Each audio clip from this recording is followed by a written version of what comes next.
guys, and welcome to this week's hair color. As you can see, I've obviously dyed my hair. I originally wanted to go pink, and I told my hairdresser that, but last time I went, we couldn't go pink without like really damaging my hair because it had over a year of box dye on there, which I now know is obviously bad. So she was like, yeah, we're not going to be able to get to this pink that right here. This is the pink that I wanted and I love. And she was like, we're not going to get to that pink. So she was like, if you want, we can go red. And that's where I was able to go red, which you've seen in my previous videos, but I'll insert a picture here. So we were able to go that like intense red, which I freaking love, but I just wanted to try out pink either way. I'm probably going to go back to that red for my wedding in November, but I wanted to try out pink because what the fuck, you live once, right? And hair is hair, you can always shave it off. So this hair color, it's really like My Little Pony type.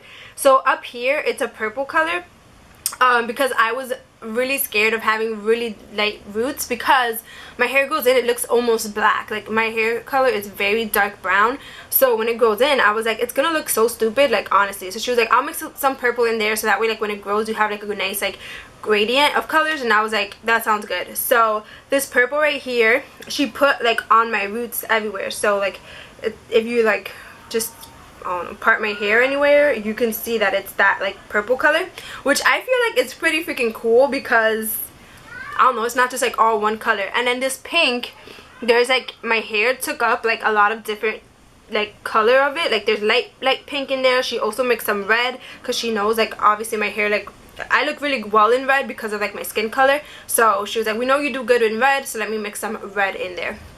So yeah, so this is my hair color for the moment. I'm not gonna dye my hair anytime soon because even if I use Olaplex on there, so it like bonds the chemicals in your hair like back together, like the protein and stuff in your hair, so that you have a lot less breakage, and it kind of preserves the state of the hair that it is at the time of bleaching. So if you still have fucked up hair at the time of bleaching, it's still gonna be fucked up, but it's just gonna be less so. So it is a process. Like she had to bleach it, then she had to lighten it. Like it was like a lot of stuff that she had to like put on my hair to like strip the color. And I will show you a picture of what I look like the time that she like put this color on. I look like a hot mess. I will never go blonde. This is what it looks like. So as you can see, a hot mess, right? So I'm never gonna go blonde. I've never wanted to, just because my eyebrows are so dark and my complexion doesn't really go well with like such a light color. But anyways, I digress. So for this video, I wanted to just kind of cover some tips to, if you want to have a fashion color is what this is called, like a pastel color, or just any color on your hair that's not your natural color. So first things first, I wrote some stuff down in my notes on my phone just to make sure I don't leave anything out. So first things first, if you are gonna dye your hair, try to go to a salon that uses Olaplex, because as I said, it kind of like helps your hair maintain its integrity and it doesn't cause any more damage. Like my hair right now feels really soft. It feels just like how it normally does, whereas if I hadn't used Olaplex, my hair would be like breaking off, like a hot mess, because really brittle, because what we did to my hair was intense. So try to use that if you can. I'm not affiliated with any of these brands like Olaplex or any of the conditioners and stuff I'm gonna say, so trust me, like I'm not trying to get your money. First thing, you need to drink a lot of water. This is obvious, but when you hydrate yourself, your hair is hydrated as well. Also, you can get like biotin pills. That also helps like hair growth. It also helps you like maintain a healthy hair. It also helps with your skin and your nails as well. So biotin and a lot of water. Yes. Also use hydrating, like obviously moisturizing shampoos and conditioners. You want to have things that are free from like sulfates and phthalates and things of that nature, because those strip your hair color like crazy. And also they it's kind of like it creates a mask on your hair, so you're never really like getting rid of those chemicals. When you wash it, it's just kind of piling on top, which makes it even harder to, like when you want to go to a different color, it kind of makes it harder. So you want to make sure you get things that are free from all those things. And this is, I spoke about this in my favorites. This is the Alfaparf Milano SemiD'lino Moisture for Dry Hair Nutritive Mask, which I freaking love. Like seriously, I freaking love this stuff. And I even bought the big ass tub from Amazon. This is 16.91, so 17 fluid ounces. And this says free from sulfate and unfriendly ingredients. And it says it here, free from sulfates, parabens, paraffins, mineral oils, colorings, and allergens. So yes. And then I also, when I was there yesterday when I got my hair colored, I got the shampoo because I used another shampoo and it was just really stripping my hair. Like, it was just really like so dry and brittle whenever I would use that. So I told her and she was like, alright, so try it from the same line. So I haven't tried it yet, but I will try it. So just when you're buying shampoos and stuff, just know that you might have to end up like spending more money on shampoos and conditioners and masks because you want to get the really good stuff, the things that are free from parabens and sulfates and all of that stuff, which tend to cost more than, you know, like Garnier Fructis and herbal essences and things of that nature.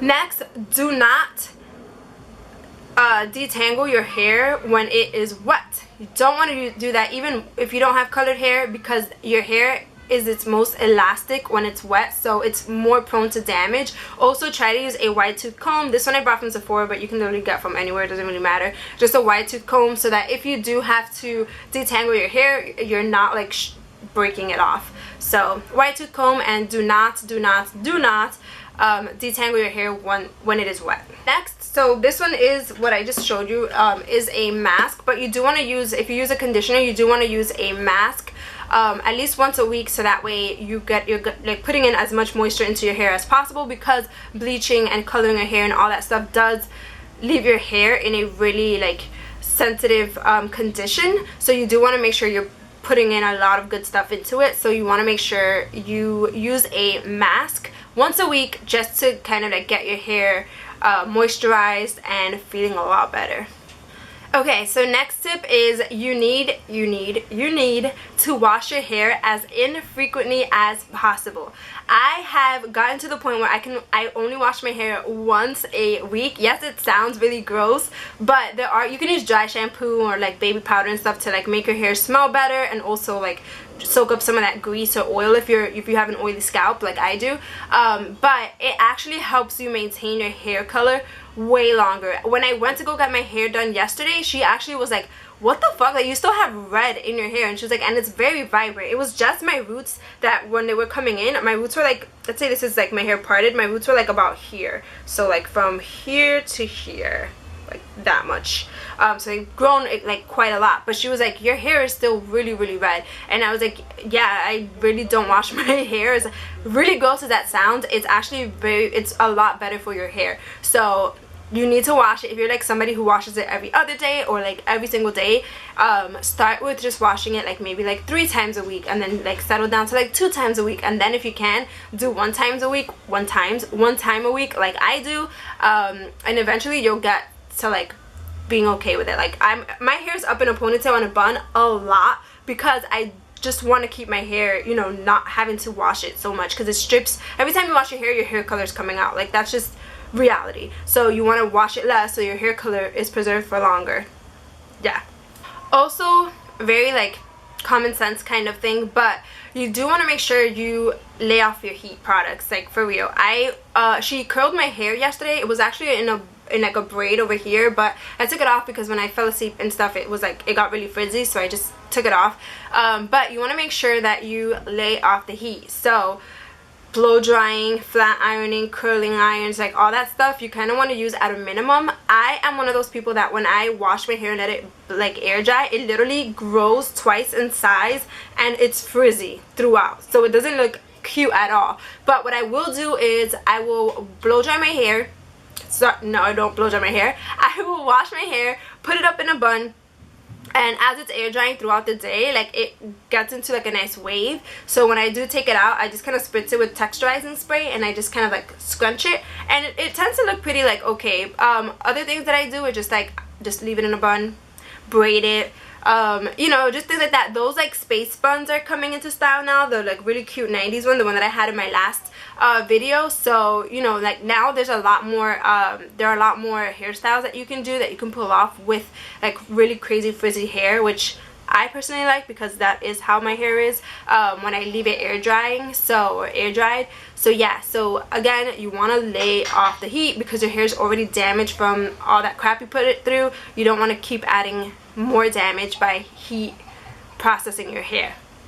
And then the last thing that she told me was that you need to stay away from coconut oil, like argan oil, any macadamia hair, or like any of that type of stuff. She was like, because the oil actually strips your hair color, which I didn't know. And I was like, coconut oil, yeah, because you know there's so many good things for your hair. And while that is true, it also strips your hair like no other, like your hair color like no other. She was like, you need to stay away from all of that. She was like, I don't want you putting any oils on your hair, like nothing. She was like, you need to just stick to hydrating your hair with like the mask and like, you know, nutritive like conditioners and shampoos. And she was like, but do not put oil in your hair, because what it's doing is it like makes it easier for the hair color to slip off.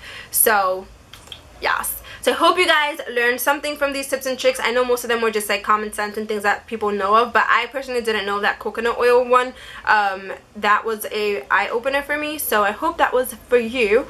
And yeah, I'm really enjoying my hair color. I mean, you only live once, right? Like, I'm pretty sure I will not ever do this kind of craziness with my hair again, but who knows, never say never, right? Watch, like next year my hair will be like gray or some craziness.